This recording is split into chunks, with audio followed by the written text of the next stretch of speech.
Hello, আজকে তো বৃহস্পতিবার, তাই আমরা বেঙ্গলি মেয়ে ছেলেরা লক্ষ্মীকে আমরা চাল কলা নিবেদন করে এই পান দিয়ে ভোগ দিই। তো পান পান দিই ঠাকুরকে। তো পানটাকে আমি খিলি করে দিই। তো পানটাকে খিলি করার জন্য প্রথমে বুটুটোকে ফেলে দিলাম, ফেলে দিয়ে তারপরে পানটাকে এরকম উল্টে নিলাম। এইরকম এই দিকটা কিন্তু দেখো, এই দিকটা হয়েছে আসল দিক, ঠিক আছে? এটা উল্টো দিক নয়, এটা সোজা দিক। তারপরে এখানে দিয়ে দিব হয়েছে এই যে সুপুরি, কাটা সুপুরি। আর তার মধ্যে আমি ঠাকুরকে সন্তুষ্ট করার জন্যে আমি মিষ্টি পান বানিয়ে দিই, তার জন্য আমি দিয়েছি মধু।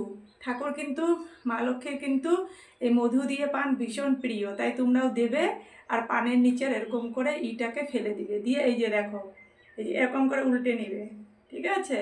যে প্রথমে কি করবে, এই জিনিসটাকে এমন করে ধরে এই জিনিসটা উল্টে নিবে, নিয়ে এই জিনিসটাকে আবার আরেকবার মোচড় মারবে, মোচড় মেরে তারপরে দেখো